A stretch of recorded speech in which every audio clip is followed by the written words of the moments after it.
Good afternoon friends, कैसे हो सब लोग।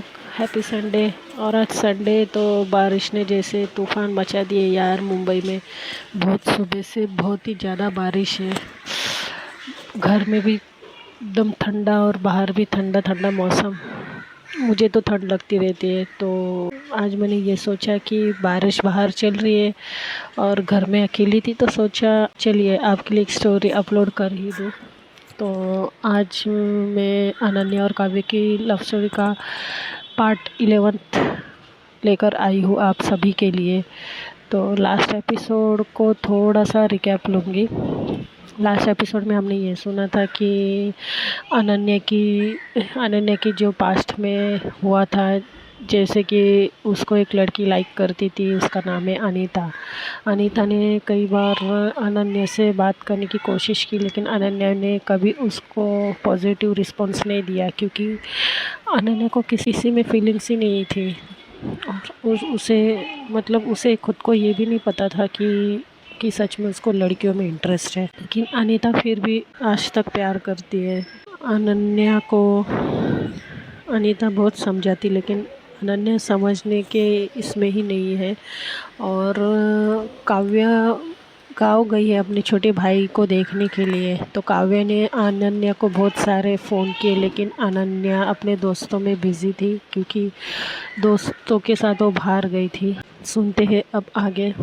जब अनन्या अपने दोस्तों के साथ होटल में बैठती है, तो मोबाइल का बात करते करते उसका मोबाइल के पास ध्यान जाता है। जैसे ही वो मोबाइल को अनलॉक करती देखती बहुत सारा मिस कॉल था काव्या का। तो श्रुति थोड़ी सी वहाँ पे उसकी टांग खींचती कि अब तुम्हारी कोई खैरियत नहीं है अनन्या मैडम। तुम्हारी जो पार्टनर है उसने इतने सारे फ़ोन किए थे और तुम कहाँ बिज़ी थी यार, तुम्हें फ़ोन का ध्यान ही नहीं। अनन्या बोलती है ऐसा मत बोलो यार, मैं तो तुम्हारे साथ थी और मुझे फ़ोन का कुछ सुना ही नहीं दिया। ये देखो साइलेंट पे है शायद। तो देखती है कि बहुत सारे मिस कॉल, उसमें मोबाइल साइलेंट पे था और वाइब्रेशन पे भी नहीं था। तो अनन्या बहुत ही ज़्यादा डरने लगती है और एक्साइट भी होती है अपनी इतने लंबे समय के बाद गर्लफ्रेंड से बात करने के लिए, क्योंकि काव्य को गाँव जाने के बाद पूरा एक दिन बीत गया था, लेकिन अनन्या और काव्य की कोई बात नहीं हुई थी। तो श्रुति बोलती अब तुम गई पानी में। तो अनन्या बोलती ऐसा नहीं यार, वो बहुत अच्छी है, वो थोड़ी कुछ बोलेगी मुझे, वो समझदार है, वो मुझे समझ जाएगी। तो श्रुति बोलती है कोई समझने वाली नहीं बेटा, एक बार फ्रेंड समझ सकती लेकिन गर्लफ्रेंड कभी नहीं समझती। तो अनन्या बोलती तू चुप रहे यार, मुझे डरा मत। तो श्रुति बोलती अब जा, अब तो उसे फ़ोन ट्राई कर, वरना और जितना लेट करेगी उतना ज़्यादा पनिशमेंट मिलेगा। तो अनन्या बोलती हाँ हाँ हाँ रुको मैं आती हूँ। तो वो उठती और श्रुति हंसने लगती है। तो अनन्या साइड में जाकर उसको कॉल करती है। तो एक रिंग बजता है, फिर दूसरे रिंग फिर से ट्राई करती है दूसरी बार। तो दूसरी बार उसके पापा फ़ोन उठाते हैं। तो अनन्या बोलती नमस्ते अंकल, मैं काव्य की फ्रेंड। वो एक्चुअली काव्य को मैं फ़ोन ट्राई कर रही थी, लेकिन शायद से उसका फ़ोन बिज़ी आ रहा था। तो काव्य के पापा बोलते अच्छा बेटा, होगा शायद, रुको मैं काव्य को देता हूँ। तो काव्य को आवाज़ लगाते और यहाँ अनन्या की हवा गुल हो जाती है। तो काव्य को जैसे उसके पापा आवाज़ देते, काव्य दूसरे कमरे में होती है और पापा उसको आवाज़ देते। तो काव्य बोलती है हाँ पापा मैं आ रही हूँ। और ये आवाज़ जब अनन्या के कानों पे पड़ती तो अनन्या की आंखें बड़ी हो जाती है और चेहरे पर मुस्कुराहट आती है, क्योंकि बहुत टाइम के बाद उसने काव्य की आवाज़ सुनी थी। अनन्या बहुत ही ज़्यादा स्माइलिंग कर रही थी। तो काव्य फ़ोन लेती है और बोलती है हेलो। तो अनन्या आंखें बंद करती है, एक लंबी सांस लेती है और बोलती है हेलो बच्चा। तो काव्या बोलती तुम्हें अब याद आ रही है ना बच्चे की। तो अनन्या बोलती नहीं यार सॉरी बच्चा, मैं एक्चुअली वो बिज़ी। तो काव्या बोलती अच्छा, तो मैं थोड़ी सी दूर क्या चली गई, तुम बिज़ी होने लगी और तुम्हें ये भी ख्याल नहीं रहा कि अपनी गर्लफ्रेंड से बात हुई या नहीं, या बात कर लूँ। तो अनन्या बोलती कि अच्छा बाबा सॉरी, कान पकड़ ली हूँ मैंने, ठीक है। वो एक्चुअली तो काव्या बोलती कुछ मत बोलना, तुम ना बहुत ख़राब हो अभी। तो अनन्या हंसने लगती है, बोलती नहीं बच्चा, वो एक्चुअली तो काव्या बोलती नहीं मुझे कुछ नहीं सुनना है तुम्हारी बात। कल मैं मैं कल से तुमसे बात नहीं हुई है मेरी और तुम्हारी, और तुम हो कि मुझे एक ही बार फ़ोन किया, उसके बाद फ़ोन ही नहीं किया, और जब मैं फ़ोन कर रही हूँ तो तुम फ़ोन भी नहीं उठा रही हो। तो अनन्या बोलती अरे बच्चा मेरी पूरी बात तो सुनो। तो काव्या चुप हो जाती है, बोलती है वो क्या है ना, वो मेरे जो फ्रेंड है ना, मेरा फ्रेंड सर्कल। तो काव्या बोलती कौन सा फ्रेंड सर्कल? तो बोलती अरे वो मेले में हम लोग मिले थे, मेरे साथ में कई दोस्त थे वो। तो काव्या बोलती हाँ। तो अनन्या बोलती कि अरे वो सब लोग सब आ गए थे घर पर, और उन्होंने प्लान बनाया था, और फिर उसमें से एक। तो काव्या बोलती है क्या उसमें से एक? तो अनन्या बोलती कुछ नहीं, तुम बताओ। क्योंकि अनन्या के मुंह से निकलने वाला था अनीता का जिक्र, लेकिन वो वही शांत बैठ जाती है। वो सोचती कि नहीं, इसे अभी बताने का कोई फ़ायदा नहीं है, जब टाइम आएगा तब मैं इसे बता दूंगी। तो अनन्या पूछती है वो सब छोड़ो, वह बताओ क्या हो रहा है, छोटू ठीक है ना? तो काव्या बोलती छोटू कौन? तो बोलते अरे वही तुम्हारा भाई। तो काव्या बोलती हाँ वो अब एब्सोल्युटली ठीक है। फिर बोलती है और मेरा बच्चा? तो काव्या बोलती है मैं ठीक हूँ बट आई मिस यू। तो बोलती है आई मिस यू टू बच्चा, मैं कितना मिस कर रही हूँ तुम्हें पता है? तो काव्या बोलती रहने दो, पता है कितना मिस कर रही हो, सुबह से एक बार भी फ़ोन नहीं किया तुमने मुझे। अनन्या बोलती सॉरी बाबा, ठीक है अब इसकी पनिशमेंट अगर तुम चाहो तो मुझे दे सकती हो। तो काव्या बोलती अच्छा क्या पनिशमेंट करूँ, मैं तो दूर हूँ, अगर मैं तुम्हें यहाँ आने के लिए कहूँ तो तुम थोड़ी अभी का अभी आ सकती हो। तो अनन्या हंसने लगती, बोलती बच्चा अगर अगर पॉसिबल होता वो भी मैं कर सकती थी। तो काव्या बोलती है रहने दो। तो अनन्या बोलती अच्छा चलो फिर एक किस दे दो मुझे। तो काव्या बोलती हट बदमाश, मैं घर में हूँ और यहाँ पर सब है। तो अनन्या बोलती तो क्या हुआ, प्यार किया तो डरना क्या, मुझे चाहिए अभी के अब भी मुझे चाहिए। तो काव्या बोलती है अनु प्लीज़ यार, यहाँ पर पापा मम्मा भाई सब है। तो अनन्या हंसती है और बोलती है अच्छा मैं तुम्हें तंग कर रही थी। तो काव्या बोलती है तुम ना मुझे ऐसे ही तंग करती रहती हो, कभी फ़ोन ना करके तंग करती हो, कभी फ़ोन रिसीव ना करके तंग करती हो, और अब ऐसे। तो अनन्या बोलती है अच्छा तुमने खाना खाया, और सबसे पहले तुम्हारा भाई कैसा है? तो बोलती है वो ठीक है, और मैंने खाना भी खा लिया, थोड़ा ही खा लिया मैंने लेकिन। तो अनन्या बोलती क्यों थोड़ा खाया तुमने खाना? तो काव्या बोलती है कि तो क्या, फ़ोन नहीं आया तो मुझे खाना थोड़ी खाने को हो रहा था। तो अनन्या बोलती अरे यार इतना भी तुम? बोलती क्या इतना भी तुम? तो उसके बाद फिर ऐसा होता है कि एक वहाँ से ना ज़ोर से गाड़ी आती है, बहुत ही तेज़ी से गाड़ी आती है। तो अनन्या का ध्यान नहीं रहता है, अनन्या बस फ़ोन पर ही काव्य के साथ लगी रहती है, और वहाँ से ज़ोर से गाड़ी आती है, कोई अनन्या को ज़ोर से धक्का देकर रोड साइड गिरा देता है, और गाड़ी तेज़ी से वहाँ से चली जाती है। जब देखती है तो साथ में वो अनीता थी, अनीता उसको ज़ोर से धक्का देती है, खुद भी गिर जाती है रोड के साइड, और वो अनन्या भी गिर जाती है। तो अनन्या बोलती व्हाट द हेल, और फिर वो अनीता को देखती है। फिर अनीता बोलती है अरे तुम्हें कुछ खबर है क्या नहीं? हाँ तुम देखो कहाँ पर आ गई हो बात करते करते, तुम्हारा ध्यान कहाँ था यार, देखो पहले अभी क्या होता था तुम्हारे साथ अगर मैं टाइम पर नहीं आती तो। तो अनन्या हड़बड़ा जाती है और अपना फ़ोन ढूंढने लगती है, तो फ़ोन वही गिरा रहता है, और फ़ोन बंद होके पास में गिरा रहता है। तो अनीता को बोलती है वो एक्चुअली मुझे ख्याल नहीं रहा मैं कब रोड तक तो अनीता बोलती हाँ वही तो मैं बोल रही हूँ, तुम्हारा ध्यान कहाँ है यार, इतनी भी खोई ना रहो कि तुम्हें पता ही नहीं अब तुम्हारे साथ क्या होता, और तुम्हें कुछ होता तो मेरा क्या होता। तो ऐसा बोलकर चुप हो जाती है। फिर अनन्या उसका फेस देखती है, फिर अनन्या अपना मोबाइल ढूंढने लगती है और मोबाइल उठाती है, देखती है तो पूरा मोबाइल स्विच ऑफ होके गिर गया था। तो अनीता बोलती आर यू ओके ना अनन्या। तो अनन्या बोलती हाँ मैं ठीक हूँ और थैंक यू सो मच मेरी जान बचाने के लिए। तो अनीता बोलती है जिसमें मेरी जान बची है मैं उसको बचाऊंगी ना, ऐसा बोलकर वो वहाँ से चली जाती है। और अनन्या उसको जाते हुए देखती है। तो वहाँ से सब लोग भाग के आते हैं और बोलते हैं कि क्या हुआ क्या हुआ, इतनी ज़ोर से आवाज़ आई, क्या हुआ। तो अनन्या बोलती कुछ नहीं यार, वो ज़ोर से गाड़ी आ गई थी और मैं बीच रास्ते पर खड़ी थी, बात कर रही थी। तो श्रुति बोलती अरे यार थैंक गॉड अनीता ने बचा लिया तुम्हें, अगर ना बची थी तो अभी क्या होता, तुम तो सीधे। तो फिर अनीता पीछे पलटती बोलती श्रुति शुभ शुभ बोला करो यार।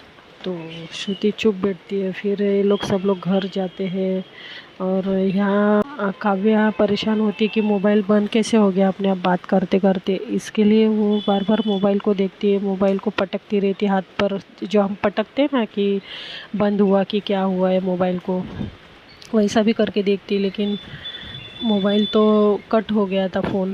तो वो सोचती है क्या हुआ, फिर वो फिर से कॉल बैक करती तो अनन्या क्या फ़ोन स्विच ऑफ आते रहता है।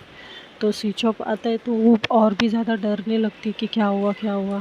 फिर वो वहाँ से अपने आंटी को फ़ोन करती है और आंटी को बोलती कि आंटी ऐसी ऐसी बात है, आप वो अनन्या से बात करके देखिए ना, मेरा फ़ोन तो नहीं लग रहा है, पता नहीं शायद नेटवर्क इशू है या क्या है। तो आंटी बोलती हाँ बेटा मैं देखती हूँ हुआ क्या है लेकिन। तो बोलती आंटी एक्चुअली मैं हम दोनों बात कर रहे थे तो अचानक ज़ोर से कुछ आवाज़ आई चिल्लाने की और फ़ोन बंद हो गया। तो आंटी बोलती अच्छा।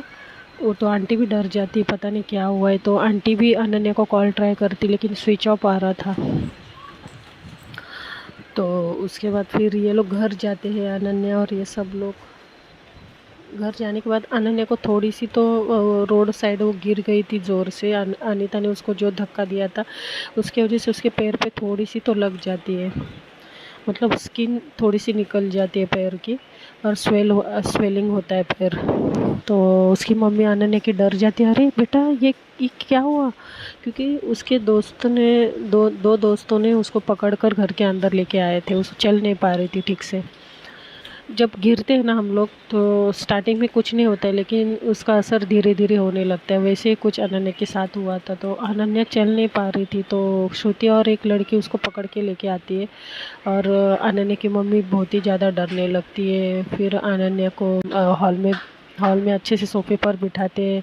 फिर श्रुति बोलती है आंटी आप डरिए मत, वो एक्चुअली अनन्या गिर गई। तो मतलब वो लोग आंटी को ये नहीं बताते कि अनन्या का एक्सीडेंट होते होते बचा है, वो झूठ बोलते हैं आंटी से, क्योंकि आंटी बीपी की पेशेंट थी, शुगर की पेशेंट थी, इसके लिए आंटी को कुछ ज़्यादा बताते नहीं है। तो आंटी बोलती क्या कैसे गिरी मेरी बच्ची कैसे गिरी। तो श्रुति बोलती कुछ नहीं आंटी उसका पैर स्लिप हो गया ना तो वो गिर गई, बस नॉर्मल सी गिरी, आप इतना टेंशन ना लो।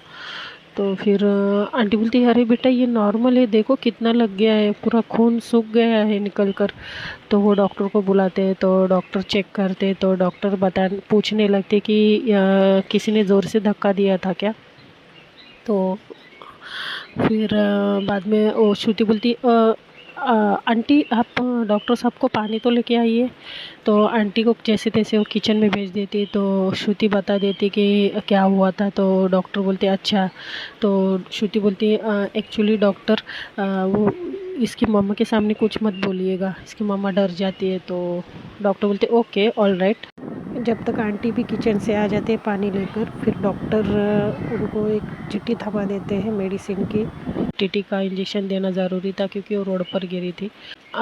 कोई भी चीज़ ऐसी लग सकती जिसमें मतलब हार्म हो सकती, इसके लिए डॉक्टर उसे टीटी का भी इंजेक्शन दे देते हाथ पर। आंटी बोलती डॉक्टर हाँ कब तक ठीक होगा मेरी बेटी का पैर। तो बोले अभी मैंने उसको मेडिसिन दी है, उससे ज़ख्म में सूख जाएगी, उसके बाद वो अच्छी हो जाएगी। हाँ लेकिन थोड़ा सा ध्यान रखना है, ज़्यादा उसको चलने नहीं देना है। तो आंटी बोलती ठीक है डॉक्टर जी। तो डॉक्टर वहाँ से चले जाते हैं। उसके बाद फिर अनन्या को पकड़कर वो अनन्या की फ्रेंड और श्रुति अनन्या को ऊपर तक लेके जाते हैं। तो आंटी को बोलते हैं आंटी आप उसका खाना तैयार कीजिए, हम लोग उसको छोड़ कर आते हैं। तो हाँ, आंटी बोलती ठीक है बेटा। तो श्रुति और एक लड़की उसको पकड़ कर लेके जाती है बेडरूम में। तो अनन्या बोलती है कि काव्य को कुछ पता नहीं होना चाहिए यार, वो तो डरी होगी क्योंकि मैंने फ़ोन पर बात कर रही थी मैं और कट हो गया। एक काम करती हूँ, उसको कॉल बैक करती हूँ।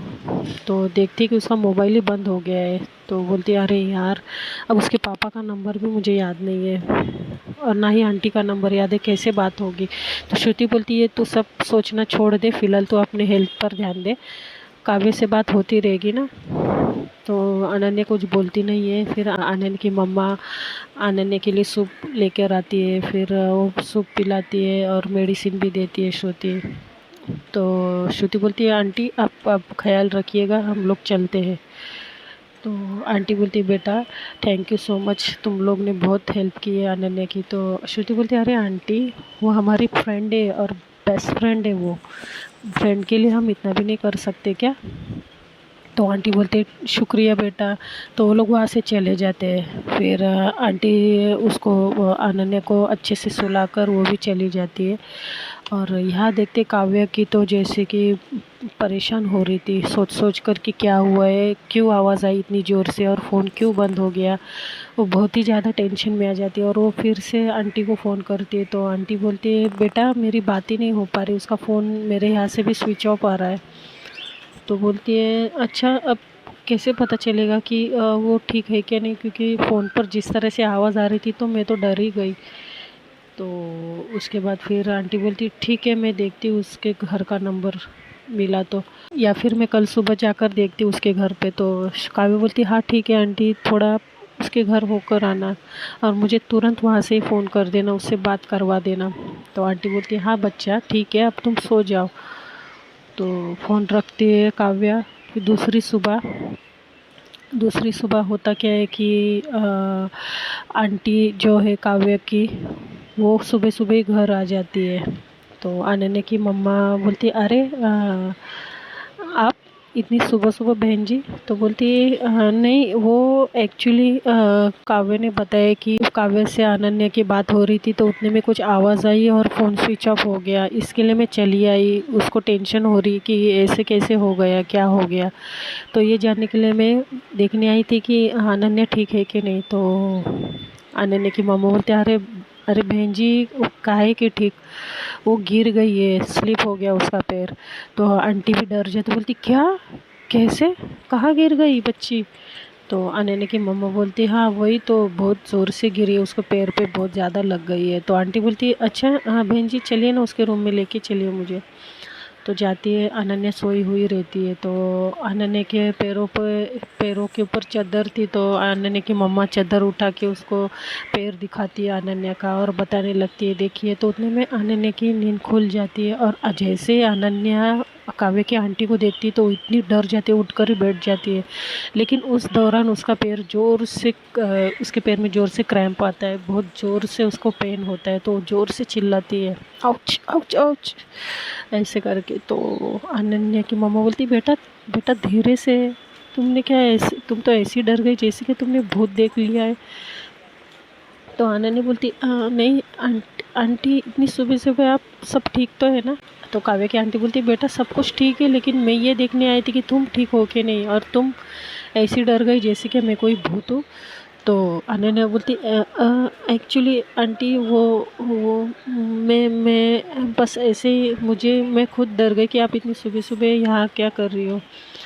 तो तो काव्या की आंटी बोलती कि तुम कैसे गिरी, लेकिन ये कैसे हो गया इतनी बड़ी चोट। तो बोलती नहीं आंटी वो एक्चुअली पैर स्लिप हो गया ना इसके लिए। तो काव्य की आंटी बोलती लेकिन काव्य तो मुझे बता रही थी कि ज़ोर से अजीब सी कुछ चीखने की आवाज़ आई और एक गाड़ी की भी आवाज़ आई जो हॉर्न बजा रही थी। तो अनन्या बहुत ज़्यादा हड़बड़ाती क्योंकि उसने तो मम्मा से अपनी झूठ बोला था और दोस्तों से भी झूठ बुलवाया था कि वो गिरी।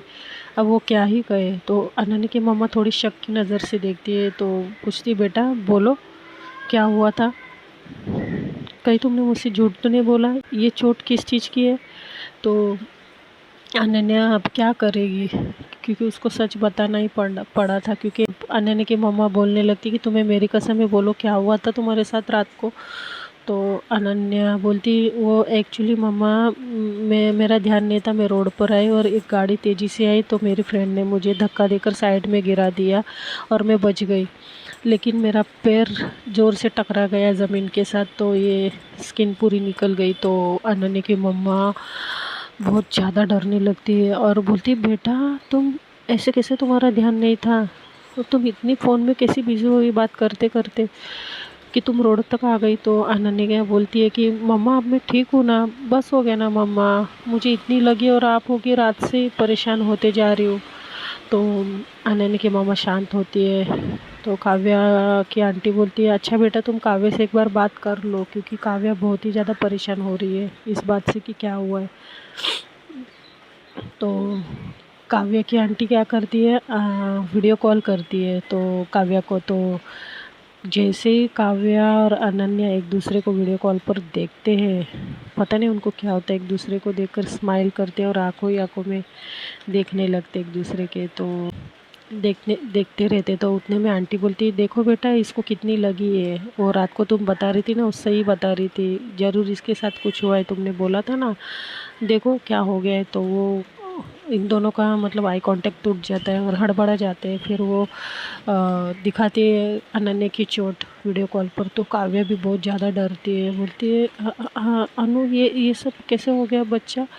काव्या फ्लो में बोलते जा रही थी और उसको ये खबर नहीं हो रही थी कि आसपास कोई और भी है, तो वो बोलती रहती है। तो काव्या की आंटी है तो वो भी और भी अजीब तरीके से देखने लगती कि ये क्या कह रही है बच्चा और ये सब। तो आनंद एक कहीं ना कहीं काव्या की आंटी को तो क्लिक तो हो गया था कि ज़रूर कुछ ना कुछ है। तो इन दोनों की छोटी छोटी हरकत से भी काव्या की आंटी को शक तो हो रहा था। तो अनन्या बोलती टेंशन मत लो काव्या, मैं ठीक हूँ, देखो इतनी सारी मेडिसिन है मेरे पास, मम्मा है, तुम्हारी आंटी भी आई है, मैं ठीक हूँ, डॉक्टर मुझे चेक करके गए, सब कुछ ठीक है, कुछ नहीं हुआ है। तो काव्या रोने लगती, बोलती सब मेरी गलती है, मैं तुमसे इतने देर तक बात करती रही, सब मेरी गलती है। तो फिर अनन्या बोलती तुम पैनिक मत हो यार, मेरी भी गलती, मैं भी बात कर रही थी ना, हम दोनों एक बातों में गुम हो गए थे। तो काव्या की आंटी को फिर से क्लिक होने लगता है। तो काव्या की आंटी बोलती चलो बेटा काव्या अब तुम फ़ोन रखो, मैं हूँ यहाँ पर, ठीक है, तो बीच बीच में मैं तुम्हें फ़ोन करती रहूँगी। वो काव्या की आंटी को अब तो शक थोड़ा सा यकीन में बदल जा रहा था। तो देखते हैं दोस्तों नेक्स्ट एपिसोड में क्या होगा, क्या काव्या की आंटी इन दोनों को अलग करेगी या फिर एक करेगी या फिर कोई गेम खेलेगी, ये देखना भी इंटरेस्टिंग होगा। तो तब तक के लिए बाय।